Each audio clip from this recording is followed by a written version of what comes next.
سامعین کرام، آپ سن رہی ہیں ایک دلچسپ اردو جاسوسی کہانی جس کا نام ہے میں ایک جاسوس تھا۔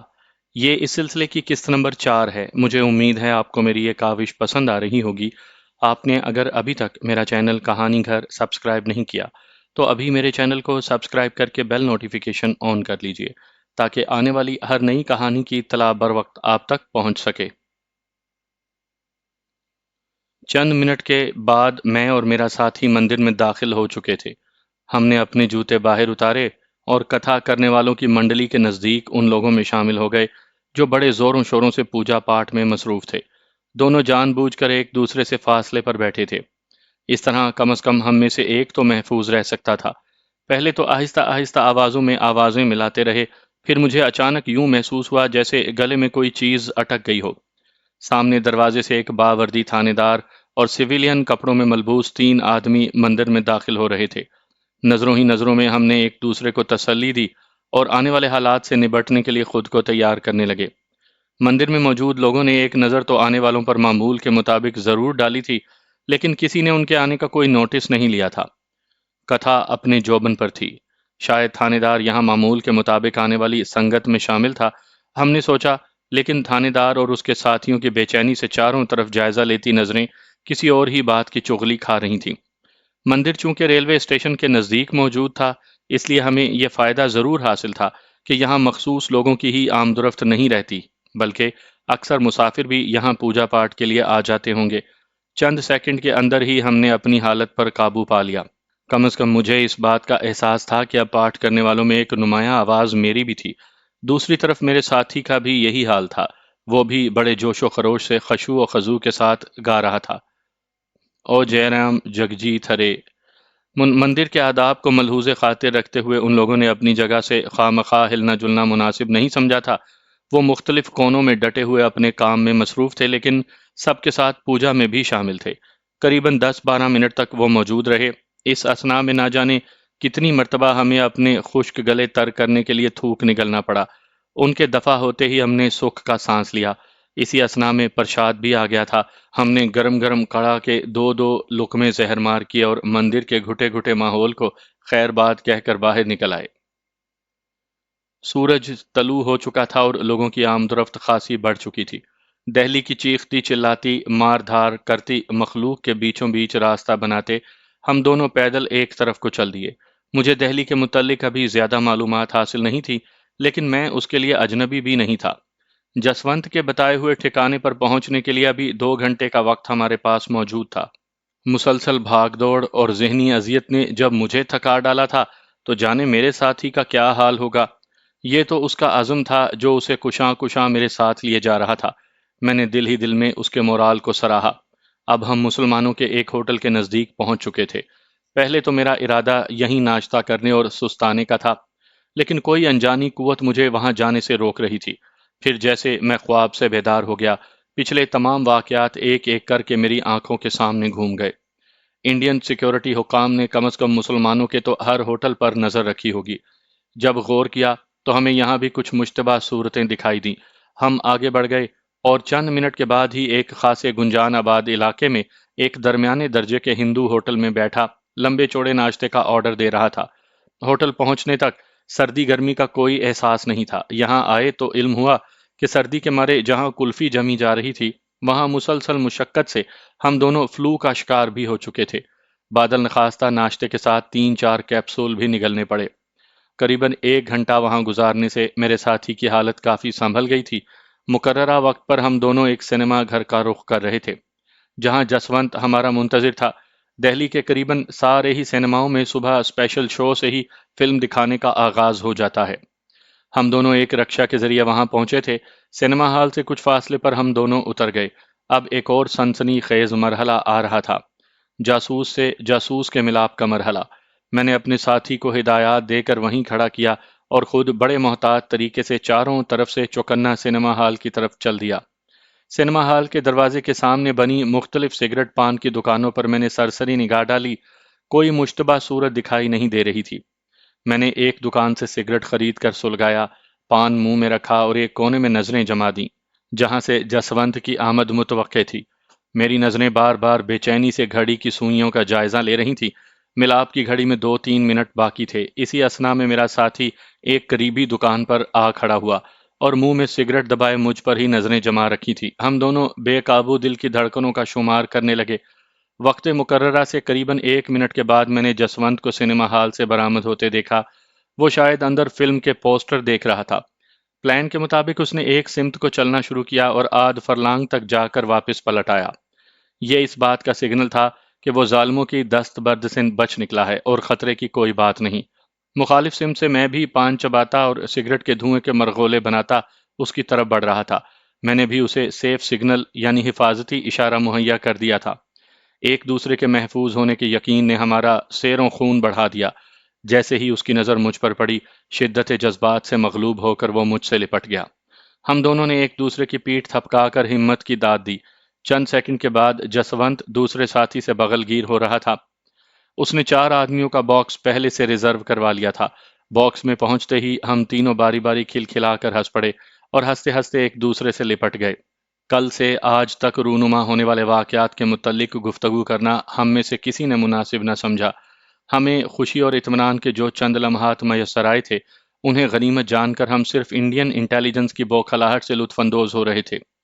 اپنی تکالیف اور آنے والے بدترین حالات کے متعلق سوچ کر ہم ان غنیمت لمحوں کو کھونا نہیں چاہتے تھے۔ فلم بڑی رومانٹک تھی۔ فلم چلی تو پونم میرے من مندر میں آ پڑی۔ پونم جو فضاؤں میں ہمیشہ سے رچا بسا کبھی نہ ختم ہونے والا خوبصورت گیت تھی، وہ دھنک کے خوبصورت رنگوں کا امتزاج تھی۔ اس کی دیے جلاتی کٹوراں آنکھیں سمندر کے سینے پر تیرنے والے وہ لائٹ ہاؤس تھے جو طوفانوں میں بھٹک جانے والے ماجھیوں کو راستہ دکھاتے ہیں۔ ذرا سکون ملا اور وہ میرے نہاں خانہ دل سے نکل کر سامنے آن کھڑی ہوئی۔ کہاں پہنچ گئے مہاراج؟ مجھے سوچوں میں گم دیکھ کر جسونت نے پوچھا۔ ہم تینوں خاصے بے تکلف ہو چکے تھے۔ جہنم میں نے مسکراتے ہوئے جواب دیا۔ پھر تو اچھا ہوا جلدی واپس آ گئے۔ ہمارے نئے ساتھی نے ہماری گفتگو میں حصہ لیتے ہوئے کہا، تینوں حتی الوسع یہی کوشش کر رہے تھے کہ ماحول کو خوشگوار بنائے رکھیں، لیکن ہم تینوں میں سے کسی کو کوئی خوش فہمی بھی نہیں تھی۔ ہمیں علم تھا ایسے حالات میں سرحد پار کرنا کتنا جان جوکھوں کا کام ہے۔ سرحدی اضلاع میں ناکہ بندیاں زور پکڑ رہی ہوں گی اور بھارتی سیکیورٹی شکاری کتوں کی طرح ہماری بو سونگتی پھر رہی ہوگی۔ جسونت نے ہی بلا آخر پہل کی۔ میرے خیال میں راجستھان سے کافی موقع مل جائے گا، وہ بولا۔ فی الحال اس ذکر کو جانے دو، کل بات ہوگی، میں نے کہا۔ ٹھیک ہے، اس نے مختصر سا جواب دیا۔ فلم کے خاتمے پر ہم اکٹھے ہی باہر آ گئے۔ شام تک کا وقت ہم نے گھوم پھر کر ضائع کیا۔ شام کو میں نے اپنے نئے ساتھی کو جسونت کے حوالے کیا اور اگلے روز ایک مخصوص مقام پر ملاقات کا وعدہ کر کے ان سے الگ ہو گیا۔ میں سیدھا مارکیٹ میں پہنچا، وہاں سے اپنے مال کے مختلف آرڈرز وصول کیے کیونکہ گھر سے تو میں اسی مشن پر نکلا تھا۔ دہلی ہی کے ٹیلی فون ایکسچینج سے میں نے لدھیانہ فون کیا، پرکاش اینڈ پرکاش انڈسٹری۔ اس کے نزدیک ہی ایک فون لگا تھا جہاں میں نے پرکاش سے بات کی اور اسے اپنی خیریت کی اطلاع دی۔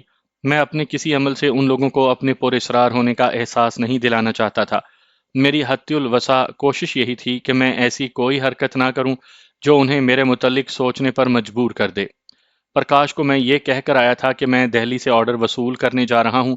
اب اسے اطلاع دینا بھی ضروری تھا کہ فلاں فلاں جگہ مال روانہ کر دے۔ رات جسونت اور ہمارے نئے ساتھی نے مجھ سے علیحدہ گزاری۔ اگلے روز مجھے معلوم ہوا کہ جسونت نے نئے ساتھی کو تو ایک سرائے میں قیام کے لیے جگہ دلوا دی تھی، جبکہ خود اس نے رات ہوٹل میں بسر کی۔ دوسرے دن علل صبح ہم لوگ منصوبے کے مطابق اکٹھے ہو گئے۔ ہم تینوں نے بھی عام قسم کا لباس پہن رکھا تھا۔ صرف نئے ساتھی نے بطور احتیاط گرم چادر اوڑھ رکھی تھی۔ ہماری شدید خواہش تھی کہ پاکستان پہنچنے تک اس کی جسمانی حالت نارمل رہے۔ ایک درمیانے درجے کے ہوٹل میں ناشتہ کرنے کے بعد ہم تینوں اسی باغ میں اکٹھے ہو گئے۔ یہاں ایک محفوظ کونے میں بیٹھ کر قریباً 2 گھنٹے کی بحث و تمہیز کے بعد بالآخر جسونت اور میں نے اتفاق رائے سے اپنی دانست کے مطابق سرحد عبور کرنے کے لیے ایک بہترین جگہ منتخب کر لی تھی۔ جسونت اور میرے ساتھی نے اس خواہش کا اظہار کیا کہ میں دہلی سے واپس پلٹ جاؤں، لیکن میں نے انہیں تنہا چھوڑنا گوارا نہیں کیا۔ میں چاہتا تھا کہ اپنی آنکھوں سے انہیں بحفاظت سرحد پار کرتا دیکھ سکوں۔ میرے بضد ہونے پر وہ مجھے سرحدی علاقوں تک ساتھ لے جانے پر رضامند ہو گئے۔ ریلوے ٹائم ٹیبل سے ہم نے معلومات حاصل کیں اور ایک ایسی گاڑی کا علم ہوا جو ہمارے مطلوبہ اسٹیشن پر شام کے وقت پہنچاتی تھی۔ وہ دن بھی ہم نے دہلی میں گزارا اور دوسرے روز علل صبح ٹرین کے ذریعے اپنی منزل کو چل دیے۔ اس مرتبہ ہم تیسرے درجے میں عام بھارتی شہریوں کے روپ میں سفر کر رہے تھے۔ ہم آپس میں کبھی کبھی اس طرح بات کر لیتے تھے جیسے ایک ہی ڈبے میں سفر کرنے والے مسافر ایک دوسرے سے کیا کرتے ہیں۔ اسٹیشن پر کوئی خاص سرگرمی دیکھنے میں نہیں آئی تھی۔ غالباً انڈین سیکیورٹی کو یہ خیال گزرا تھا کہ ہم دہلی سے کسی اور طرف نکل گئے ہیں۔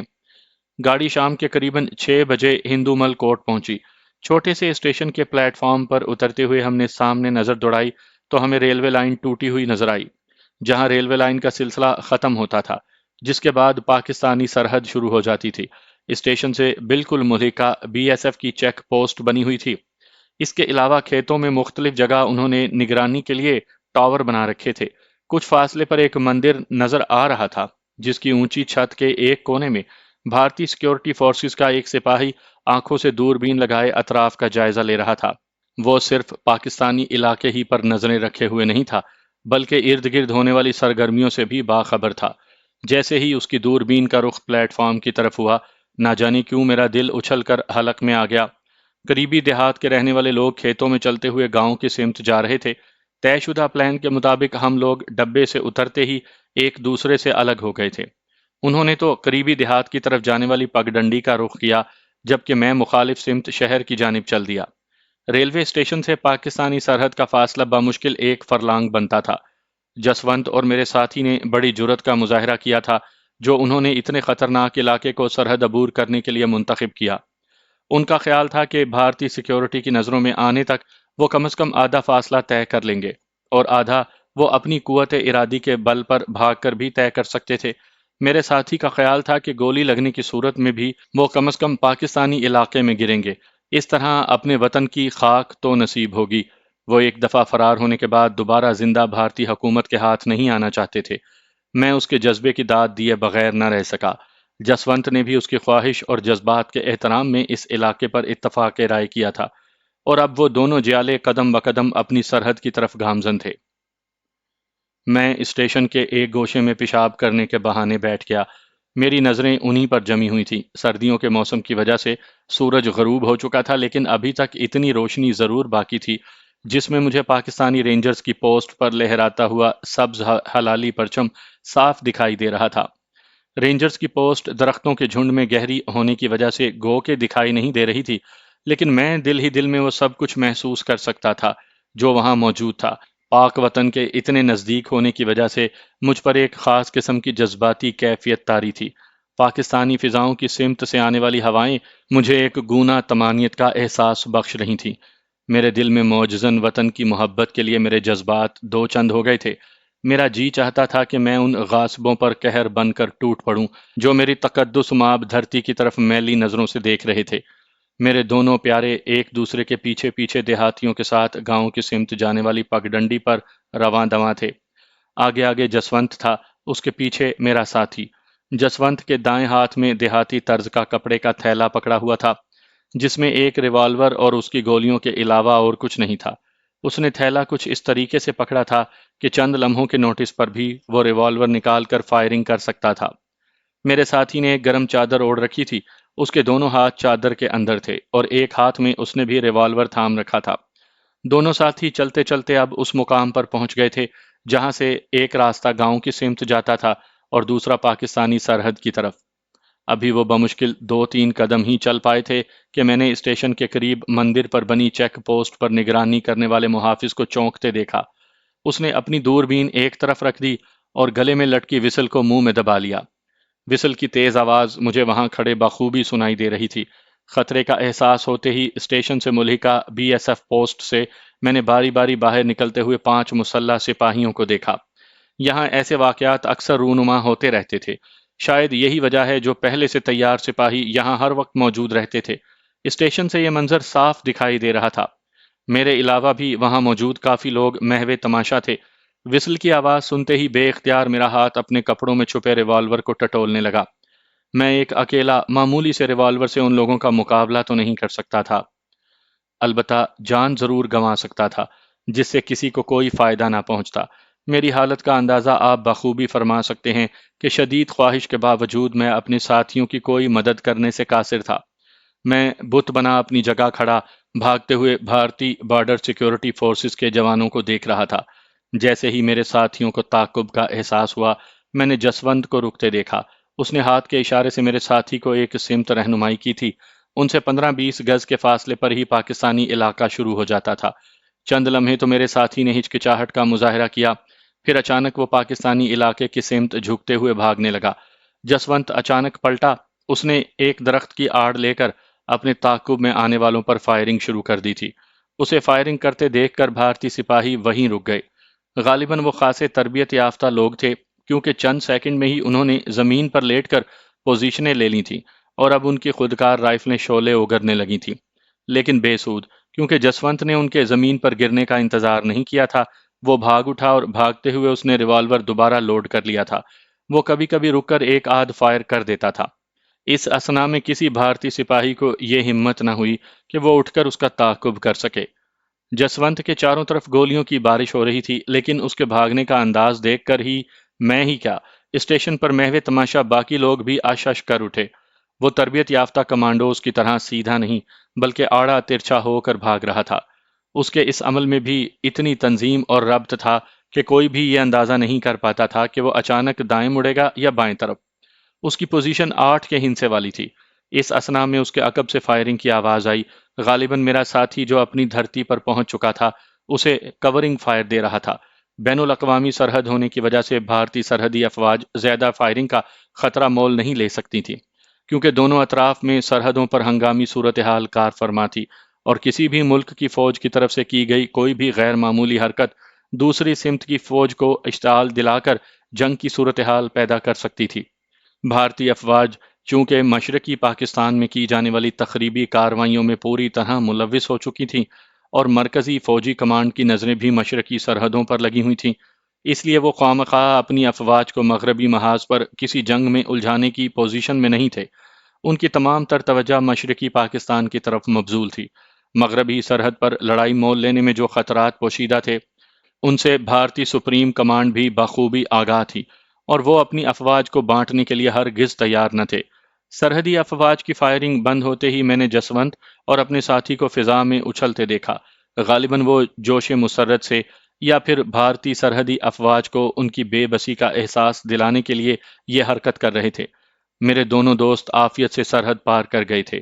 خوشی کے مارے میرا دل بلیوں اچھل رہا تھا۔ چند منٹ کے بعد ہی بھارتی سپاہی منہ لٹکائے واپس پکٹ کی طرف آ رہے تھے۔ اسٹیشن پر موجود لوگ دل کھول کر بھاگنے والوں کو داد دے رہے تھے۔ میں مطمئن شہر کی طرف چل دیا۔ صبح پہلی گاڑی سے میں بھٹنڈا چلا گیا، جہاں مجھے ایک اہم کام سونپا گیا تھا۔ بھٹنڈا میں ہماری اطلاعات کے مطابق دشمن کچھ نئی دفاعی نوعیت کی تعمیرات کر رہا تھا۔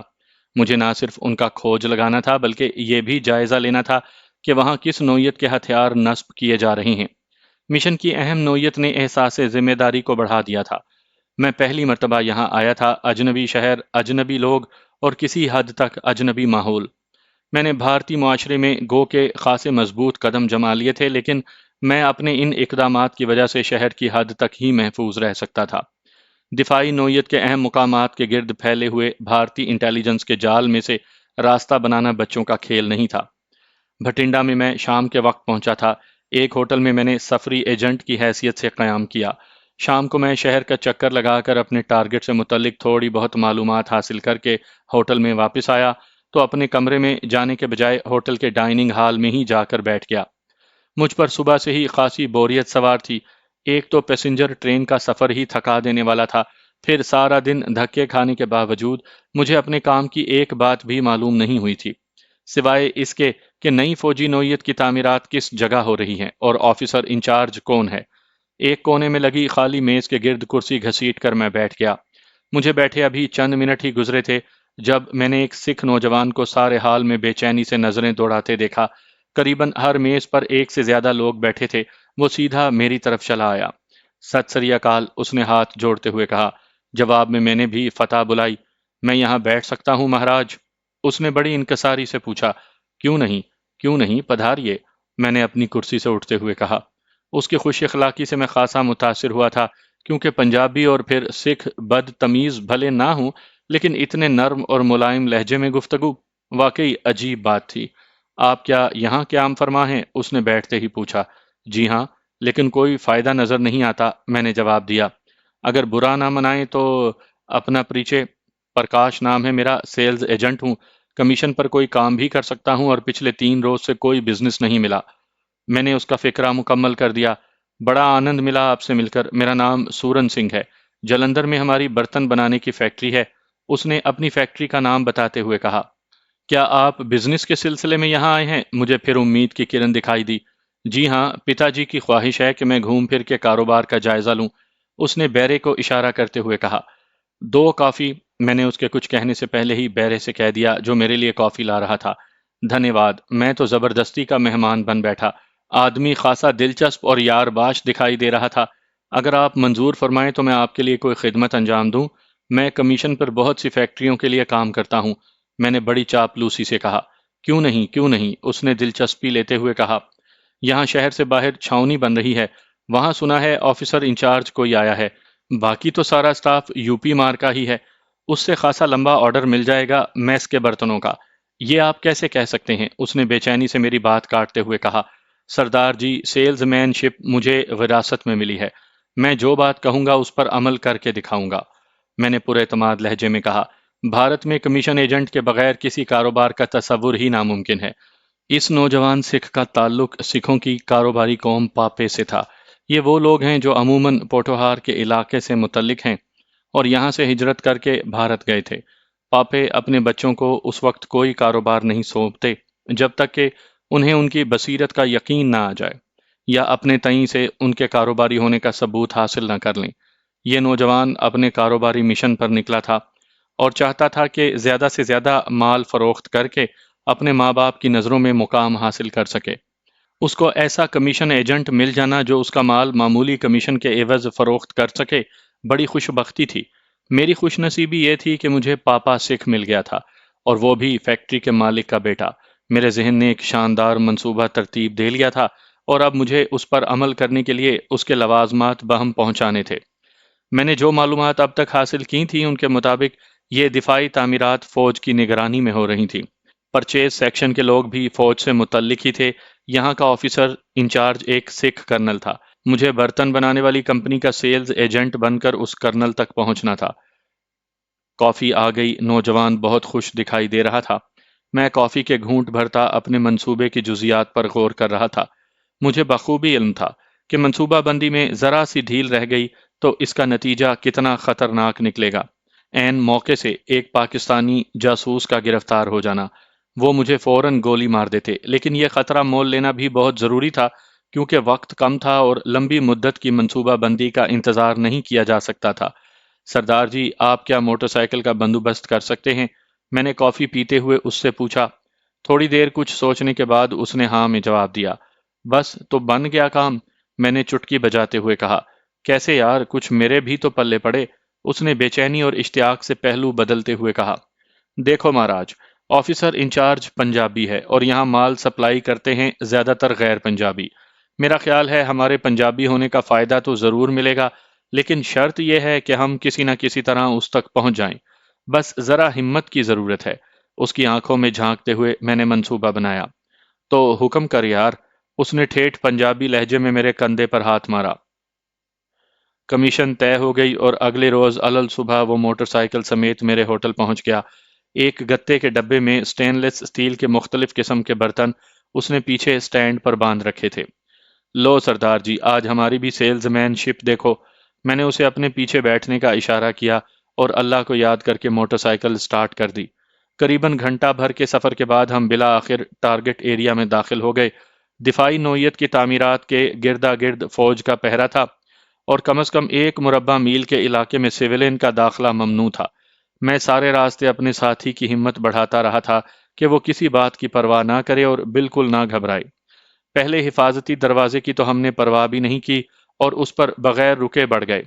کچھ سویلین جو ہم یہاں ٹھیکیداری کرتے تھے انہیں شناختی کاغذات دکھانے کے بعد ایک مخصوص علاقے تک جانے کی اجازت تھی۔ غالباً ہمیں بھی پہرے داروں نے انہی میں سے جان لیا تھا۔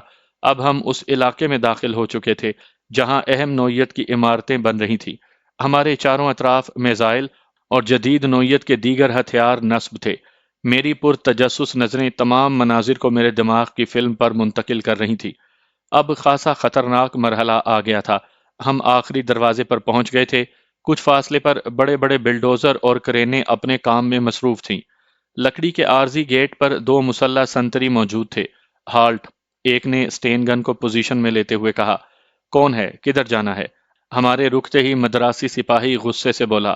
ہم کرنل باجوہ کے رشتہ دار ہیں، ان سے سائٹ پر ملنے آئے ہیں، میں نے بڑے باروب لہجے میں کہا۔ لیکن سر، یہ غلط طریقہ ہے، باہر گیٹ پر رپورٹ کریں، دوسرا بولا۔ لالا جی، ہمیں سب گیٹ والے جانتے ہیں، آپ شاید نئے آئے ہیں۔ میرے جواب نے اسے چند لمحے کے لیے تذبذب میں مبتلا کر دیا۔ موٹر سائیکل سٹارٹ تھی، ان لمحوں کو گنوانا میری بدقسمتی ہوتی۔ میں نے گیئر لگایا اور آگے بڑھ گیا۔ دونوں بے بسی سے ہمیں دیکھتے رہ گئے۔ ابھی ہم بمشکل 10-12 گز چل پائے تھے کہ سامنے رکاوٹ آ گئی۔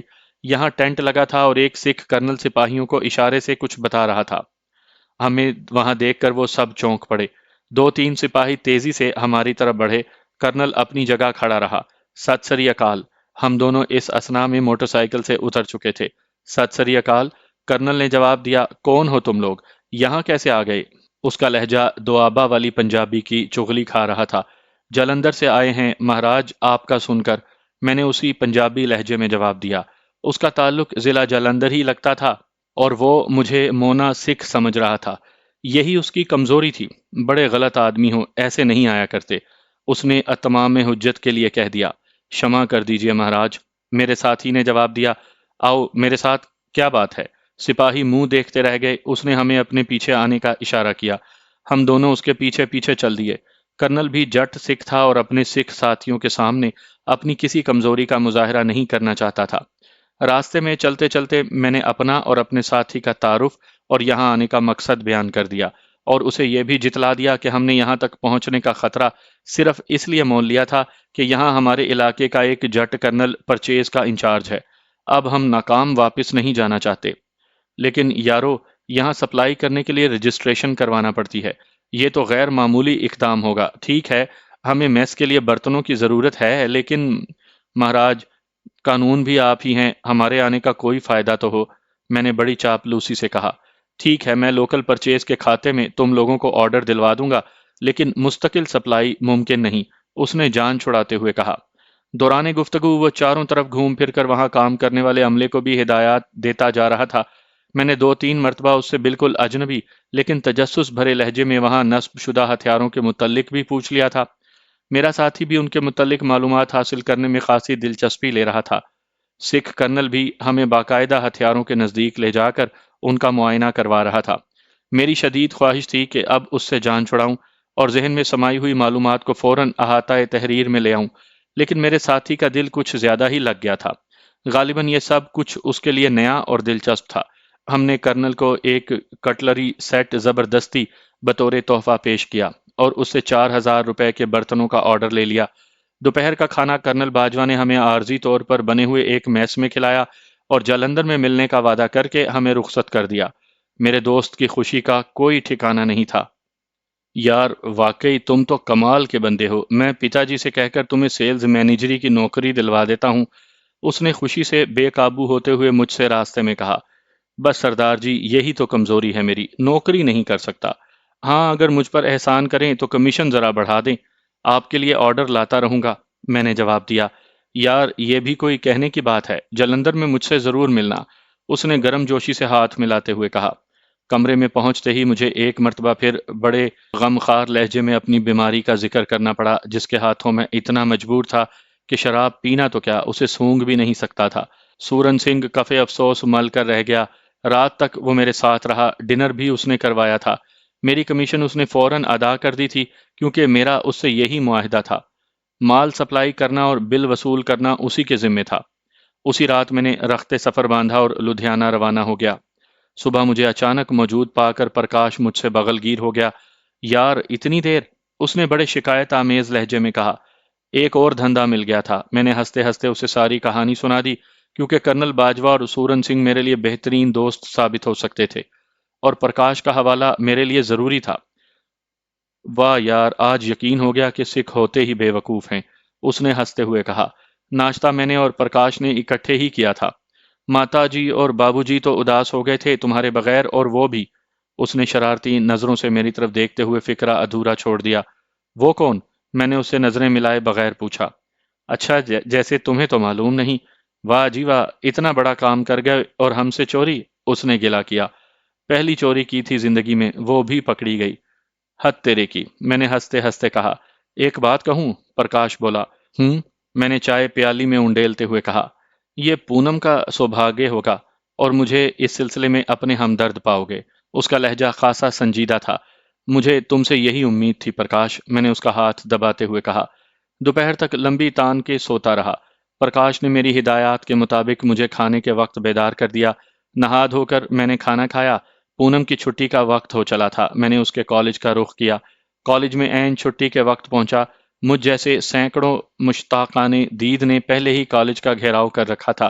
سائیکلوں پر سوار اور پیدل بھارتیوں کی ٹولیاں خیرات حسن بانٹتی، مسکراتی، ایک دوسرے سے اٹکھیلیاں کرتی کالج کے دروازے سے برآمد ہوتی اور کالج کے باہر پہلے سے انتظار میں کھڑے اپنے پریتم کے ہاتھوں میں ہاتھ ڈال کر اپنی راہ لیتی۔ قریباً 10 منٹ کے جان لیوا انتظار کے بعد پونم لڑکیوں کے ایک جھرمٹ سے نمودار ہوا۔ وہ اپنی ساتھیوں میں بلا شبہ ان کی ملکہ دکھائی دے رہی تھی۔ جیسے وہ اس درخت کے نزدیک پہنچی جس کے نیچے میں سراپائے انتظار بنا اس کا منتظر تھا، میں اچانک اس کے سامنے آ گیا۔ حیرت اور خوشی کے ملے جلے تاثرات اس کی خوبصورت آنکھوں میں لہرائے۔ نمسکار، اس نے سنبھلتے ہوئے میرے پرنام کے جواب میں ہاتھ جوڑ دیے۔ آپ یہاں؟ اس کے منہ سے بمشکل نکلا۔ واپس چلا جاؤں؟ میں نے اس کا فکرہ اچک لیا۔ پرماتما نہ کرے، مجھے اپنی آنکھوں پر یقین نہیں آ رہا۔ آپ اچانک اس طرح چلے آئیں گے؟ اس نے خاموشی اختیار کر لی۔ جب لفظ اپنا مفہوم کھو دیں اور کہنے کو کچھ باقی نہ رہے تو جذبوں کی خاموش زبان اظہار کا بہترین ذریعہ بن جاتی ہے۔ پونم وہ کچھ مجھے کبھی نہ کہہ پاتی جو اس کی خاموش آنکھوں نے چند لمحوں میں مجھ سے کہہ دیا۔ خود میرے جذبات بھی اس سے مختلف نہیں تھے۔ ہم دونوں نے قدم سے قدم ملائے نزدیکی ریسٹورانٹ کی طرف جا رہے تھے۔ اسی اثنا میں سائیکل سوار اس کی دوستوں نے ہمارے نزدیک سے گزرتے ہوئے ہم پر اچھے خاصے ریمارکس بھی کسے تھے۔ ریسٹورانٹ میں کافی پیتے ہوئے ہم دونوں زیادہ تر خاموش ہی رہے۔ سمجھ ہی نہیں آ رہی تھی کہ ایک دوسرے سے کیا کہیں، کہنے کو رہ ہی کیا گیا تھا۔ پونم سے ملتے ہوئے بھی میں اپنا مشن کبھی نہیں بھولا تھا۔ مجھے علم تھا کہ بھارتی ایئر فورس کے متعلق تازہ ترین معلومات حاصل کرنے کا بہترین ذریعہ ان کے مخصوص کلب اور میس ہوتے ہیں۔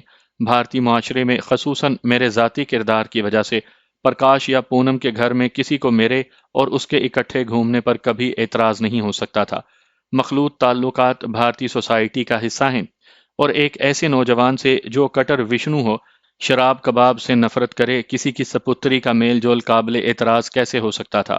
میرے ساتھ گھر چلیے نا، پونم نے ہوٹل سے نکلتے ہوئے کہا۔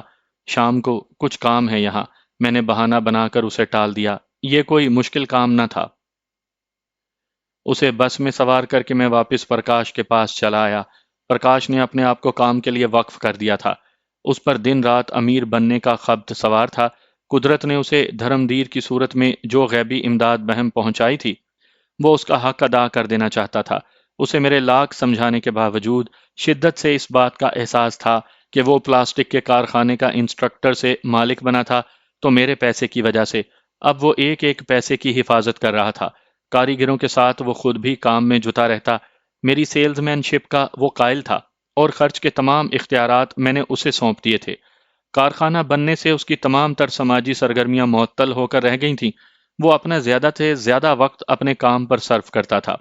کبھی کبھی میں اسے زبردستی تفریح کروا دیتا، ورنہ وہ دن رات زیادہ سے زیادہ پروڈکشن کے چکر میں ہی رہتا تھا۔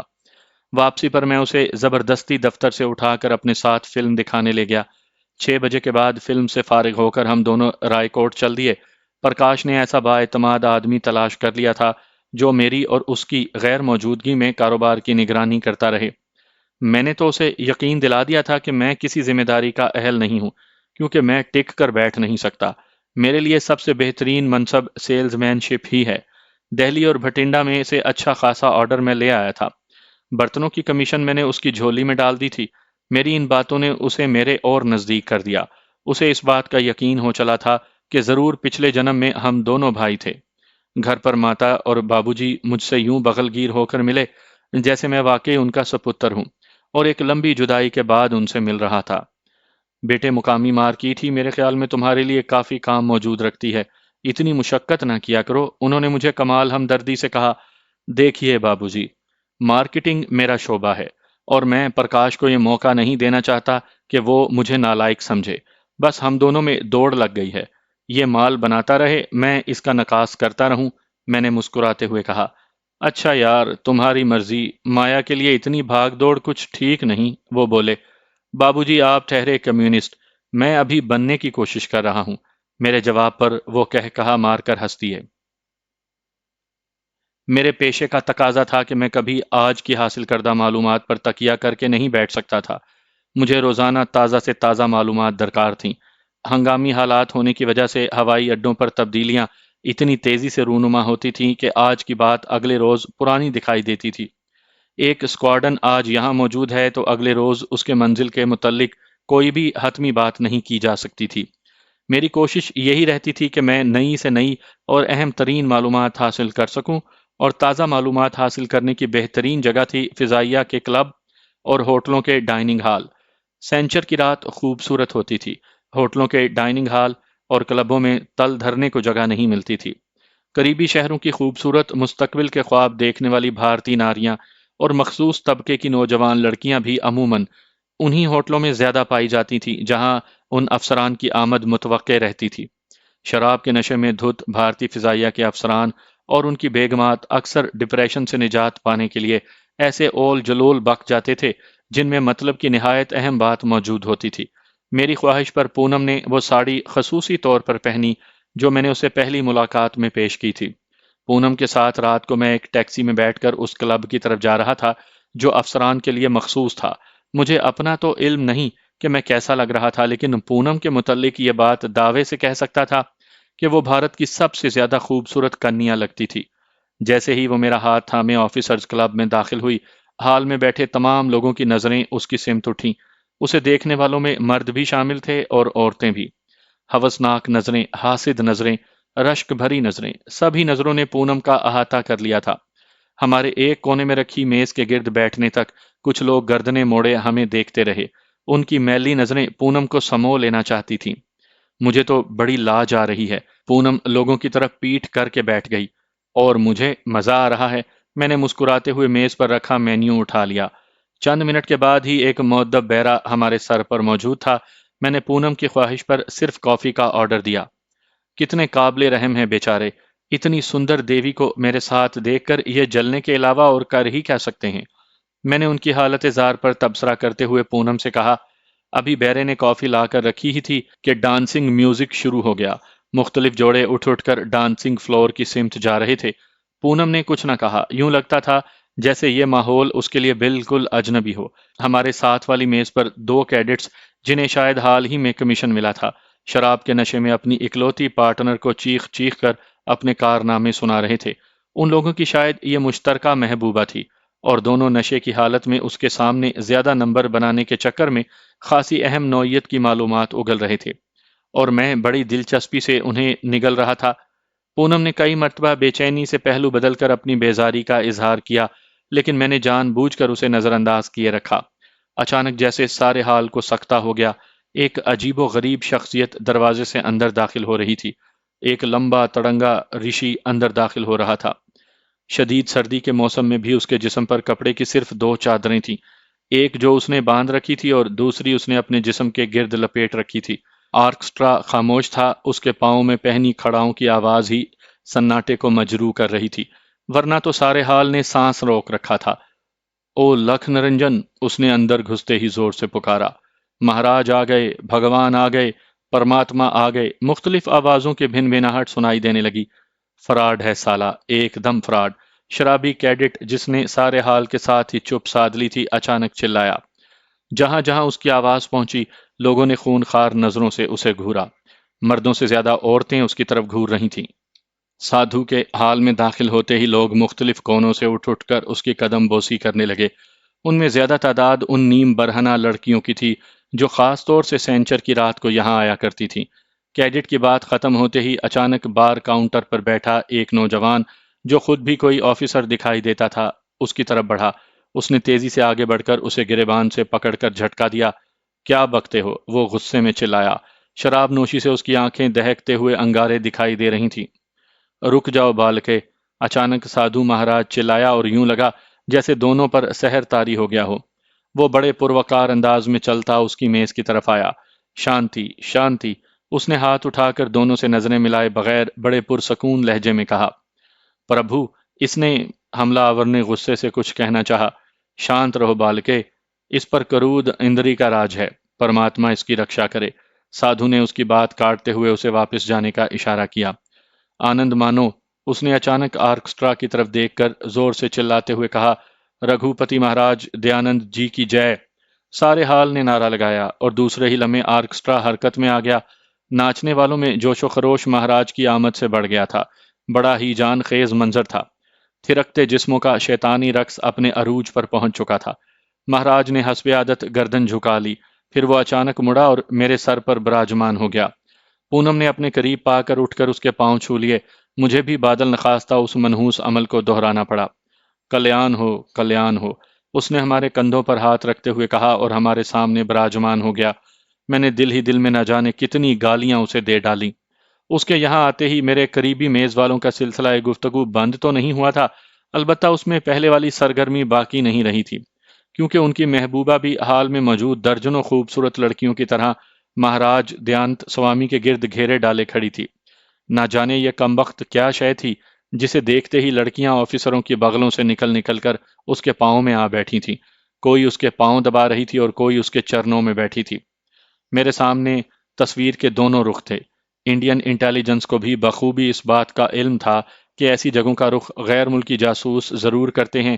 اس کے علاوہ بھی وہ لوگ اپنے شرابی اور بد کردار افسران کو اپنے زیر نگرانی رکھتے تھے اور ایسے مقامات پر ضرور موجود رہتے تھے۔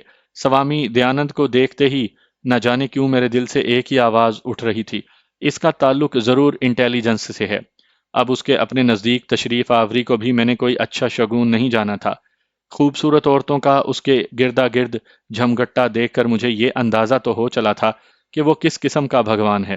ایسے پرماتما کا پونم جیسی خوبصورت کنیا کے نزدیک براجمان ہونا بھی سمجھ میں آ سکتا تھا، لیکن یہ بات بھی میرے پیش نظر تھی کہ میں پہلی مرتبہ یہاں آیا ہوں اور وہ بھی ایک خوبصورت لڑکی کے ساتھ۔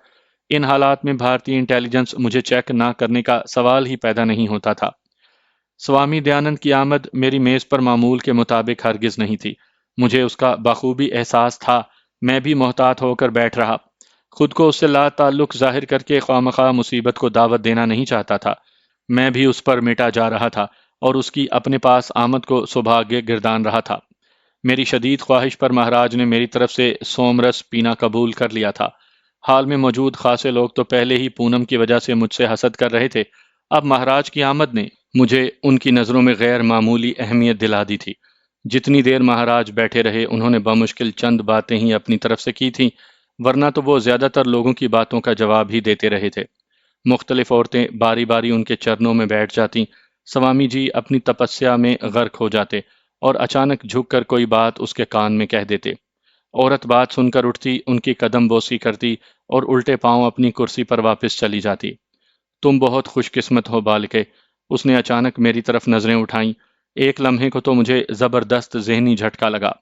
ضرور اس کی نظروں میں کوئی مقناطیسی قوت پوشیدہ تھی، لیکن اپنی قوت ارادی کو بروئے کار لاتے ہوئے دوسرے ہی لمحے میں نے اپنی حالت پر قابو پا لیا۔ سندری کو ساتھ لے کر ہمارے آشرم میں آنا، مہاگرو تمہیں اپنے درشن دیں گے۔ اس نے فکرہ مکمل کرتے ہی نظریں جھکا لیں۔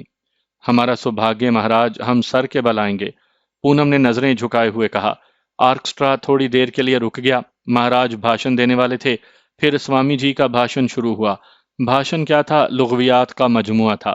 وہ اپنے پجاریوں کو جنسی آزادی کا سبق دے رہا تھا اور شریر کو فنا کر کے آتما کی آزادی کا کار اسپورٹین فارمولا رامائن اور گیتا کے مختلف اشلوکوں کی مدد سے سنا رہا تھا۔ جیسے ہی اس کا بھاشن ختم ہوا، لوگ پھر سجدے میں گر گئے اور سوامی دیانند مہاراج شانتی اور کلیان کا راگ الاپتے ہوئے وہاں سے پدھار گئے۔ ان کے جاتے ہی نئی مصیبت آ گئی۔ اب لوگ ہمارے گرد اکٹھے ہو کر ہمیں بدھائی دے رہے تھے، کیونکہ مہاراج ہم پر خاص طور پر دیال ہوئے تھے۔ ان کے خیال میں ہم دونوں میں سے کسی میں سے ضرور کوئی گپت شکتی سمائی تھی جس نے مہاراج کو خاص طور سے ہماری طرف متوجہ کیا تھا۔ جب پڑھے لکھے ہندو طبقے کا یہ حال ہے تو جاہل عوام کے نظریات کا اندازہ آپ خود لگا لیجئے۔ میں نے دل ہی دل میں ان کی ذہنی پستی پر لعنت بھیجی اور ان کیڈٹس کی طرف متوجہ ہو گیا